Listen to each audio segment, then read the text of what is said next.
잠시 기도하고 시작하겠습니다. 기도하겠습니다. 하나님 감사합니다. 이 시간 하나님의 말씀을 우리가 함께 나누고자 합니다. 맨날 매 주마다 드려지는 예배, 매 주마다 듣는 말씀이라는 우리의 생각과 마음이 있다면 이 시간 내려놓게 하시고 온전히 하나님의 말씀이 내 마음 가운데 들려주실 그 말씀이 하나님 어떤 말씀인지 기대하며 또 그 말씀을 온전히 깨달아 알 수 있도록 하나님께서 인도하시고 역사하여 주시옵소서. 감사드립니다. 예수님의 이름으로 기도드렸습니다. 아멘. 일주일도 평안하셨습니까? 제가 계속해서 로마서 말씀을 전하고 있는데요. 지난주 말씀도 그렇고 오늘 이어서 조금 어려운 말씀이 될 수도 있을 겁니다. 그렇지만 이 말씀을 통해서 우리 각자에게 하나님이 허락하실 은혜가 있을 거라 또 기대하며 말씀을 함께 나누도록 하겠습니다. 제가 지난주에 구원에 관하여서 현재 신학자들 사이에서 첨예하게 대립되고 있는 두 가지 주장이 있다고 말씀드렸습니다. 첫 번째 주장은 구원이 하나님의 전적인 은혜에 의해서 거부할 수 없는 일방적인 선물로서 주어지는 것이다 라는 요 하나의 주장과, 또 하나의 주장은 아니다, 인간이 그 하나님의 주권과 협력할 수 있고 스스로 그 자유의지에 의해서 구원을 성취하거나 또 거부가 가능하다라는 그 두 가지 주장이라고 제가 말씀을 드렸습니다. 자, 그리고 지난 시간에는 이 첫 번째 주장인 구원이 하나님의 전적인 은혜에 의한 일방적인 선물로서 주어지는 것이다라는 이 주장에 대해서 먼저 살펴보았습니다. 자, 오늘 이 시간에는 두 번째 주장인 아니다, 인간이 하나님의 주권과 협력할 수 있고 인간 스스로 자유의지를 통해서 구원을 성취하거나 또 거부할 수 있다라는 이 주장을 중심으로 살펴보고자 합니다. 이 두 가지 주장에 대해서 쉽게 설명하면 이런 겁니다. 좀 어려우시죠? 그러니까 하나님이 구원이라는 것에 있어서 어떤 사람이 구원받을 때 어떤 사람이 복음을 듣고 그 구원받는 것이 하나님이 예정되어 있는 것이다 라는 거죠. 아예 그냥 태초에 하나님이 이 사람은 구원받을 사람으로 정해 놓으신 것이다. 그렇기 때문에 이 사람이 복음을 듣고 믿게 되고 이렇게 구원받게 된 것이다 라는 것입니다. 요 한 주장과 또 하나의 주장은 아니다, 그게 아니라 복음이 주어졌을 때 그것을 인간이 복음을 받아들이느냐 그것을 받아들이지 않느냐는 하나님이 태초에 정하신 것이 아니라 인간 스스로가 선택, 나는 그것을 믿겠다라는 선택, 아니면 난 안 믿어 라고 하는 그 선택에 의해 달린 것이다 라는 그 두 가지 주장이 그렇게 다른 겁니다. 자, 그러면 이제 성경에서는 그러면 어떻게 이야기하고 있는지, 그리고 어쩌면 이 두 가지 주장이 굉장히 모순된 주장인데요, 이 두 주장을 조화를 이룰 수는 없는 것인지 그것에 대해서 좀 생각해 보고자 하는 겁니다. 지난주에 말씀드렸듯이 이 구원에 있어서 하나님의 전적인 선택, 인간의 자유의지를 배제하고 하나님이 태초에 예정하신 그 전적인 선택에 의한 것이다 라고 주장하면 당장 여러 가지 질문들이 나오게 되어 있습니다. 예를 들면 그러면 사람은 로봇이냐, 하나님의 꼭두각시 아니냐, 이런 얘기가 나오는 것이죠. 하나님 마음대로 다 정해놓고 구원받을 사람은 구원받고 구원받지 않을 사람들은 어차피 지옥 가고, 이거 다 정해진 거, 그러면 하나님은 인간의 편에서는 아무것도 할 수가 없지 않느냐, 그러면 결국은 하나님 앞에 로봇 혹은 꼭두각시 아니냐, 이런 얘기들이 당연히 나올 수밖에 없다는 것입니다. 자, 그렇다고 구원에 있어서 그러면 인간의 편에서 스스로 거부할 수 있고 선택할 수 있다, 받아들일 수 있다라고 하는 이 인간의 자유의지를 너무 강조하게 되면 또 어떤 문제가 되냐면 구원에 있어서 하나님의 주권이 흔들리게 됩니다. 그러니까 자칫 잘못하면 구원에 있어서 하나님은 무능력한 하나님, 왜냐하면 어차피 하나님이 아무리 이 사람을 구원시키고자 하더라도 인간 스스로가 거부해버리면 그만이기 때문에 그 부분에 있어서 하나님은 그런 무능력한 하나님이 되는 거 아니냐라는 것이죠. 그리고 또 중요한 것은 인간의 편에서도 이 구원의 확신을 가질 수가 없게 됩니다. 왜냐하면 구원이 인간의 선택에 의한 것이기 때문에 늘 불완전하고, 이게 내 믿음이 이게 진짜인가? 내 선택이 이게 맞는 건가? 내가 진짜 하나님을 믿는가? 이런 그리고 내 구원은 안전한가? 이런 것들이 자기 편에 인간의 선택에 달려있기 때문에 늘 불완전하고 이 구원의 확신이 자꾸 흔들릴 수밖에 없는 것입니다. 자, 그렇다면 이 두 가지의 주장의 길 위에서 우리는 어떤 걸 선택하고 어떤 길을 걸어가야 할까요? 자, 우리는 이 두 가지 길 중에서 꼭 한 가지 길만 선택해야 하는 걸까? 한 가지만 선택해야 되는 걸까라는 것입니다. 그러면 성경은 어떻게 말씀하고 있는가? 제가 지난주에도 말씀드렸지만 성경에서는 이 두 가지를 다 말씀하고 있다는 것이죠. 그래서 어렵습니다. 성경은 한쪽에서는 구원이 하나님의 예정, 하나님이 이미 정해놓으셨다라는 그 예정과 하나님이 선택하시는, 주권적으로 선택하시는 것에 달려있다라고 말하는 쪽과, 다른 한쪽에서는 아니다, 인간이 스스로 반응하고 그 행위에 따라 달려있다라고 말하는 것, 이 두 가지를 다 성경에서는 말하고 있다라는 것입니다. 우리에게 어떤 길을 가라라고 제시해주지 않습니다. 그럴 뿐더러 이러한 모순된 두 가지 주장을 마구마구 쏟아놓고 있다라는 것입니다. 성경에 하나님의 예정과 선택이 구원을 좌우한다는 말씀도 있지만, 인간의 선택과 스스로의 그 행동이 구원을 좌우한다는 말씀도 매우 많다라는 겁니다. 자, 예를 들면 가인과 아벨이 있습니다. 가인은 농사를 지었고요, 아벨은 양치는 일을 했습니다. 가인은 자신의 땅의 소산으로 제물을 삼아 여호와께 드렸고, 아벨은 자신의 양의 첫 새끼와 그 기름으로 제물을 삼아 여호와께 드렸습니다. 그런데 여호와께서 아벨과 그의 제물은 받으셨습니다. 그런데 가인과 그의 제물은 받으시지 않으셨습니다. 그래서 이제 가인이 이 일로 인해서 너무 마음이 상하고 속이 상하고 너무 화가 이제 났습니다. 그래서 얼굴색이 울그락불그락 변하면서까지 그렇게 분노가 치밀어 올랐습니다. 그것을 본 여호와께서 가인에게 이렇게 말씀했습니다. 창세기 4장 6절 7절 말씀에 이렇게 말씀합니다. 여호와께서 가인에게 이르시되 네가 분하여 함은 어찌 됨이냐, 안색이 변함은 어찌 됨이냐, 네가 선을 행하면 어찌 낯을 들지 못하겠느냐, 선을 행하지 아니하면 죄가 눈에 엎드려 있느니라. 죄가 너를 원하나 너는 죄를 다스릴지니라 라고 말씀하죠. 여러분, 이 두 말씀에서 하나님의 예정하심, 미리 누구를 선택하고 누구를 버릴지, 배제할지에 대한 선택의 흔적을 찾을 수 있습니까? 이 말씀 속에서?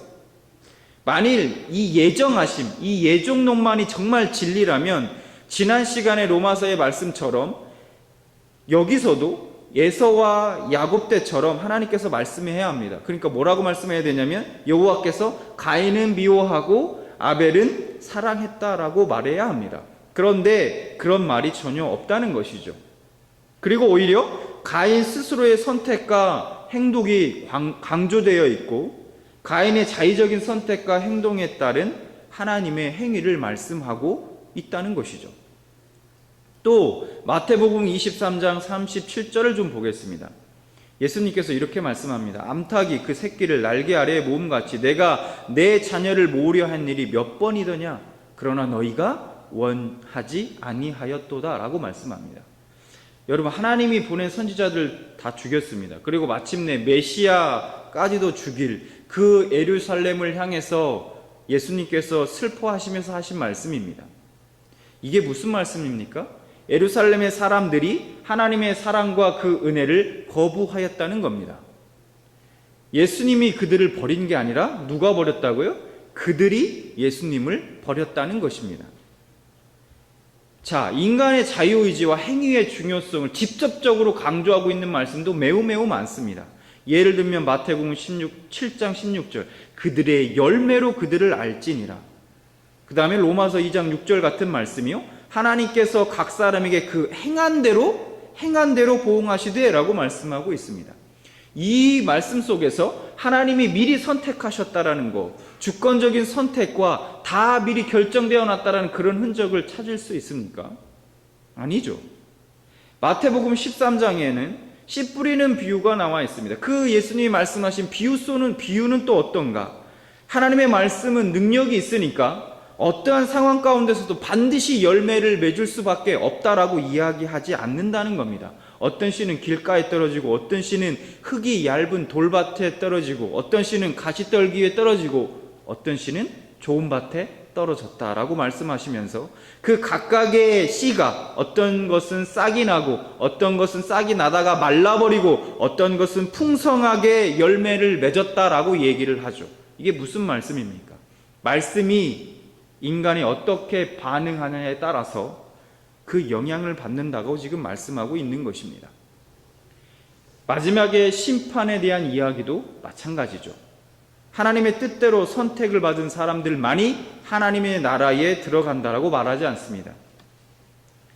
각 사람의 행위를 따라 심판을 받을 것이다라고 말씀하죠. 고린도후서 5장 10절, 각각 선악간에 그 몸으로 행한 것을 따라 받으려 함이라 라고 말씀합니다. 어떻습니까? 지금까지 살펴본 것처럼 이 말씀들은 하나님의 예정하심과 그 선택이 구원을 좌우한다고 말하지 않고 오히려 인간이 반응과 그 행위가 구원을 좌우한다라고 지금 말하고 있습니다.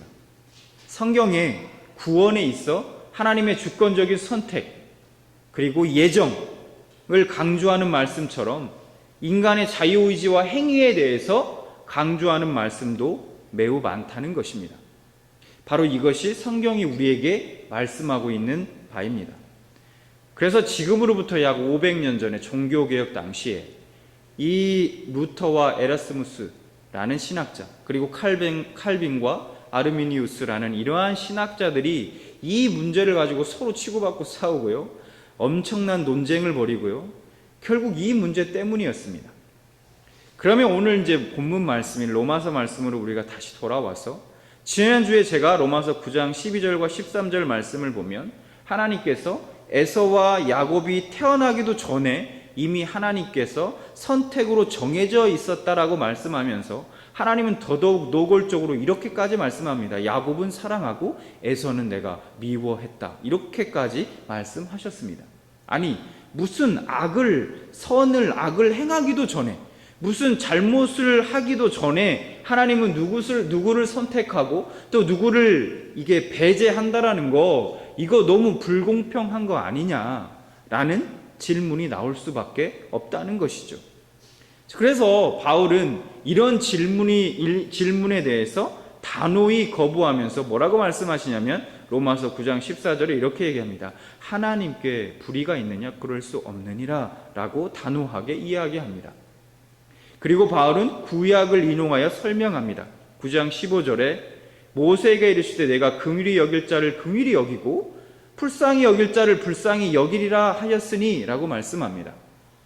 모세가 하나님으로부터 십계명을 받아서 산에서 딱 내려오니까요, 이스라엘 백성들이 금송아지를 딱 만들어 놓고 그것이 하나님이다 라고 얘기하면서 하나님의 말씀을 거역하고 배반했습니다. 하나님은 이 일로 진노하셔서 이스라엘을 진멸하고 모세 한 사람을 통해서 큰 나라를 세우겠다라고 말씀하셨습니다. 그때 모세가 하나님께 백성의 죄를 용서해 달라고 그렇게 기도합니다. 하나님은 그 간구를 들으시고 진노를 거두시죠. 하나님은 그렇게 백성들의 죄를 용서하시고 긍휼을 베푸셨습니다. 하나님이 긍휼이 아니었으면 이스라엘 전체가 아마도 다 진노를 받아 전멸을 당했을 것입니다. 마찬가지로 인간은 원래 죄인이죠. 하나님께 어떤 복도 기대할 수 없습니다. 오직 하나님의 심판만이 기다리고 있을 뿐입니다.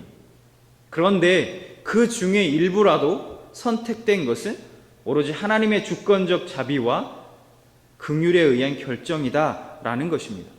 그래서 9장 16절에 이렇게 말씀합니다. 그런즉 원하는 자로 말미암도 아니요 다른 박질하는 자도 말미암도 아니요 오직 긍휼히 여기시는 하나님으로 말미암음이니라 라고 말씀합니다. 우리는 이러한 사실을 바로를 통해 알 수 있습니다. 하나님은 모세에게는 긍휼을 베푸셨지만 바로에게는 심판을 결정하셨습니다. 9장 17절 바로에게 이르시되 내가 이 일을 위하여 너를 세웠으니 곧 너로 말미암아 내 능력을 보이고 내 이름이 온 땅에 전파되게 하려 함이니라 하셨으니. 그런데 하나님이 바오로를 세우신 이유가 하나님이 구원하시는 능력과 그 주권적인 자비를 드러내기 위하여 완악한 바로를 세웠다라고 말씀합니다.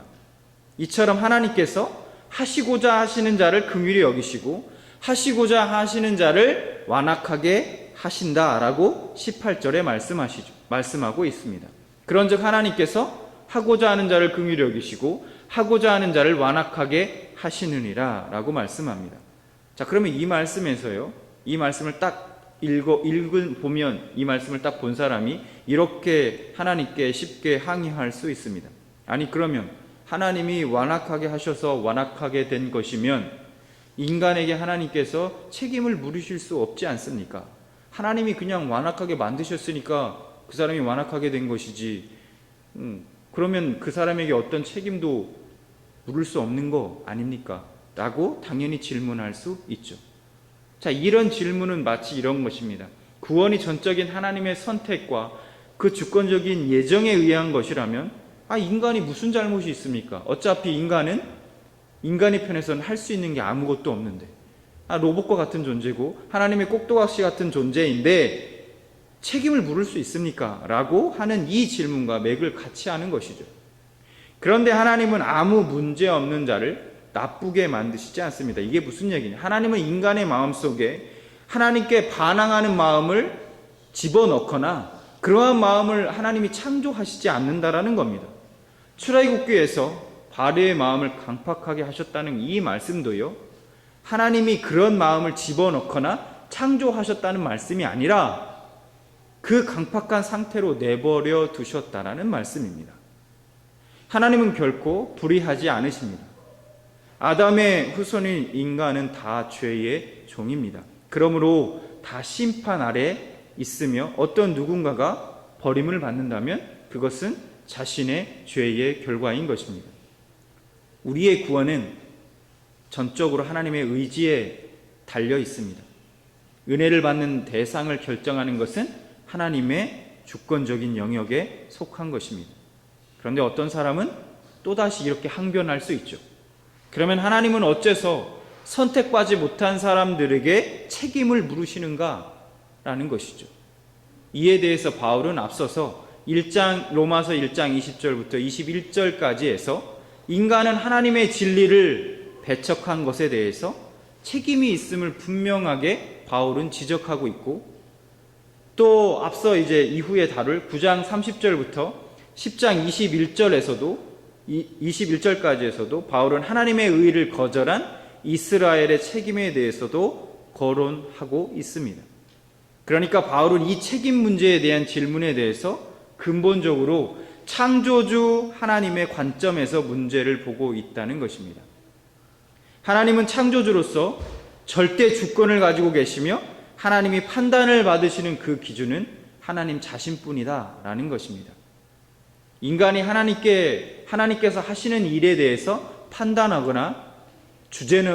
판단하는 것은 주제넘는 일이다라는 것입니다. 그래서 9장 20절에 이렇게 바울은 이야기합니다. 이 사람아, 내가 누구이기에 감히 하나님께 반문하느냐? 지음을 받은 물건이 지은 자에게 어찌 나를 이같이 만들었느냐 말하겠느냐? 라고 말씀하고 있습니다. 피조물은 창조주에게 어찌 나를 이렇게 만들었습니까? 라고 항의할 수 없다는 것이죠. 그리고 21절, 토기장이가 진흙 한 덩이로 하나는 귀 있을 그릇을, 하나는 천 있을 그릇을 만들 권한이 없느냐라고 말씀합니다. 하나님께서 만드시는 그릇에는 진노의 그릇과 또 긍휼의 그릇이 있다고 말씀합니다. 진노의 그릇은 자신들의 죄 때문에 멸망받도록 준비된 자들입니다. 그러나 하나님은 이들을 향해 오래 참으시고 또 관용을 베푸십니다. 악인이 죽는 것을 하나님은 기뻐하지 않으실 뿐만 아니라 오래 참으심으로 아무도 멸망하지 않고 회개하고 돌아오길 원하시기 때문입니다. 그래서 에스겔 18장 23절에 보면 하나님께서 이렇게 말씀하고 계십니다. 주 여호와의 말씀이니라. 내가 어찌 악인이 죽는 것을 조금인들 기뻐하랴. 그가 돌이켜 그 길에서 떠나 사는 것을 어찌 기뻐하지 아니하겠느냐라고 말씀합니다. 반면에 긍휼의 그릇은 믿음으로 구원받기 위해서 예정된 사람들입니다. 하나님은 이들에게 영광의 풍성함을 알게 하십니다. 그런데 당시 유대인들은 자신들만이 긍휼의 그릇이고 이방인들은 진노의 그릇이라고 생각했습니다. 그러나 바울은 긍휼의 그릇은 더 이상 유대인들뿐만이 아니라 유대인들과 이방인 중에서 부르심을 받은 그러한 자들로 구성된 하나님의 새로운 백성들을 가리킨다고 이제 말씀을 합니다. 그래서 9장 24절에 보면 이 그릇은 우리니 곧 유대인 중에서 뿐만 아니라 이방인 중에서도 부르신 자니라 라고 말씀합니다. 그래서 이 이방인이 새롭게 하나님의 백성에 포함된 것은 구약의 호세아 선지자의 예언이 실현된 것이고 또 이사야 선지자를 통해서 하나님께서 예언한 그 사실이 실현된 것입니다. 그래서 25절, 26절에는 호세아 선지자의 그 예언에 대해서 말씀하고 있고요. 그리고 9장 27절과 28절에서는 이사야 선지자가 예언한 그 예언에 대해서 말씀하고 있습니다. 바다의 모래 같을지라도 남은 자만 구원을 받으리니 속히 시행하시리라 하셨느니라 라고 말씀하고 있습니다. 사실 이스라엘이 전멸을 면하고 남은 자가 구원받을 수 있었던 것은 하나님의 순수한 자비 때문이었습니다. 그래서 마지막 29절에 이렇게 말씀합니다. 씨를 남겨두지 아니하셨더라면 우리가 소돔과 같이 되고 고무라와 같았으리로다 함과 같으니라 라고 말씀합니다. 이것은 하나님께서 심판 가운데서도 이스라엘에게 하신 그 약속을 마음에 항상 품고 계셨다는 얘기입니다. 이상의 이 로마서의 말씀을 통해서 바울이 주장하고 있는 바는 딱 두 가지입니다. 첫 번째는 이스라엘에게서 난 그들이 다 이스라엘이 아니다라는 것과 두 번째는 자기 백성에 대한 하나님의 신실하심은 계속된다라는 것입니다. 자, 우리가 지난주와 오늘 로마서의 말씀을 통해서 봤을 때 바울은 구원에 있어서 하나님의 주권적 선택 그리고 그 예정을 강조하고 있는 것 같습니다. 그런데 그렇다고 해서 바울이 인간의 행위에 대해서 그 인간의 책임에 대해서 부인하고 있지는 않습니다. 그렇다면 우리는 이러한 두 가지 사실을 어떻게 이해하고 받아들여야 할까요? 자, 이것을 이해하기 위해서는 우리가 선행되어야 할 것이 있습니다. 자, 그것이 뭐냐면 바로 흔히 우리가 가지고 있는 사고가 하나 있는데요. 사고의 틀이 하나 있습니다. 그것이 뭐냐면 바로 인과론적인 사고라는 거예요. 그래서 우리가 이 인과론적인 사고를 버려야 한다는 것입니다. 자, 우리는 그동안 하나님의 뜻, 하나님의 주권을 인과론적으로 해석해 왔습니다. 자, 인과론적인 해석이라는 게 뭡니까? 어떤 원인이 있으니까 당연히 이런 결과가 오게 돼 있다. 뭐 이런 거 아닙니까? 하나님이 구원하기로 선택했으니까 구원받고 구원하지 않기로 작정하셨으니까 구원받지 못한다라는 것입니다. 이것이 하나님의 뜻을 인과론적으로 해석했다라는 것입니다. 이런 식으로 하나님의 뜻이라는 그 원인이 딱 있으니까 그에 합당한 결과가 주어진다라는 것으로 해석해 왔다는 것입니다.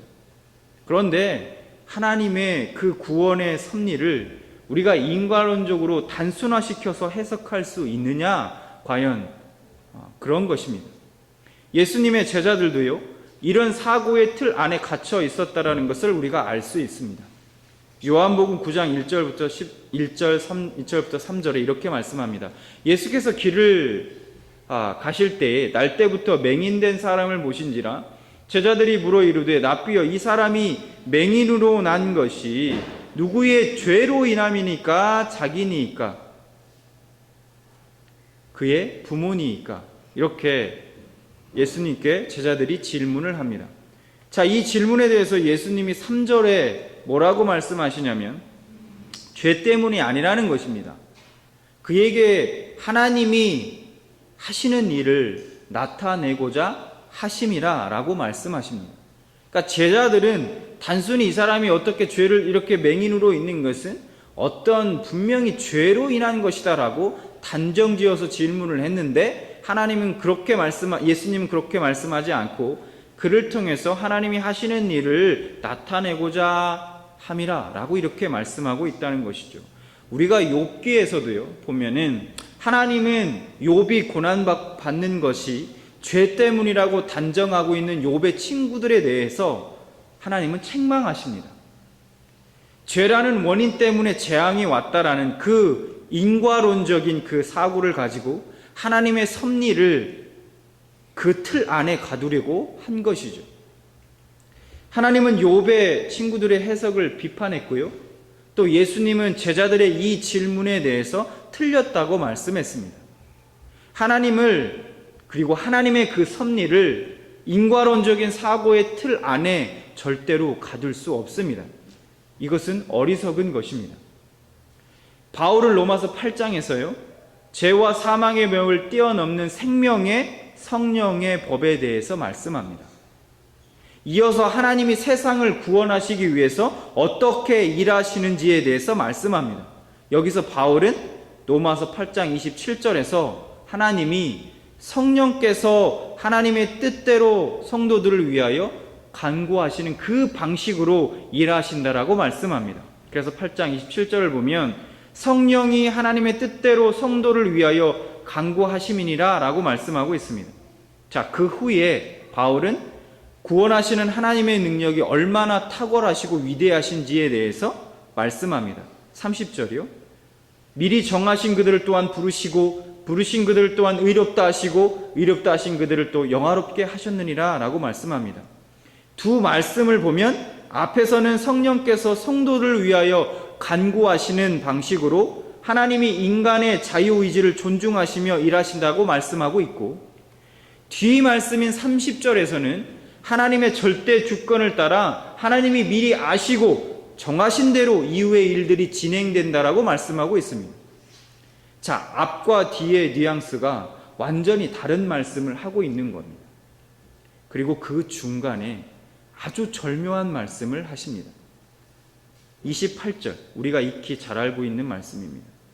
우리가 알거니와 하나님을 사랑하는 자 곧 그 뜻대로 부르심을 입은 자들에게는 모든 것이 협력하여 선을 이루느니라. 자, 이 말씀은 어떤 말씀이냐? 하나님께서 모든 사건이나 어떠한 사태를 외면하거나 포기하지 않으시고 끝까지 돕고 친히 이끌어 가시겠다는 겁니다.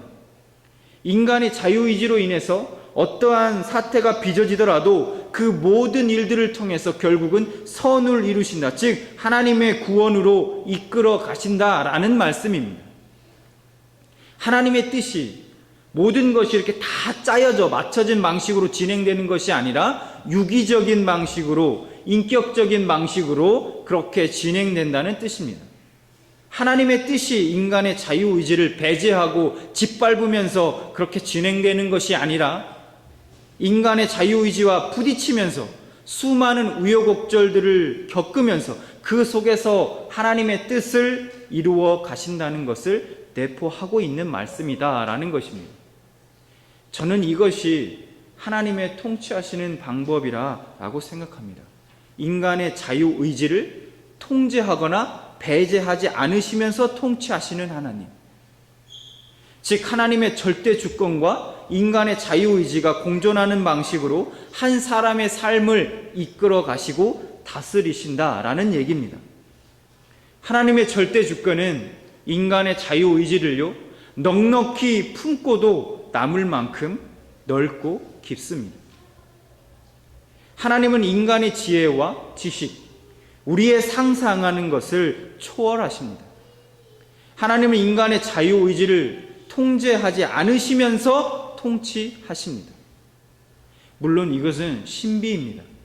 우리의 인간의 자유의지를 통치하시는 통제하지 않으시면서 통치하는 것, 하나님의 절대 주권과 인간의 자유의지가 각지 공존하면서 그렇게 온 세상을 다스리시는 것은 사실 도무지 설명할 수 없는 신비인 것이죠.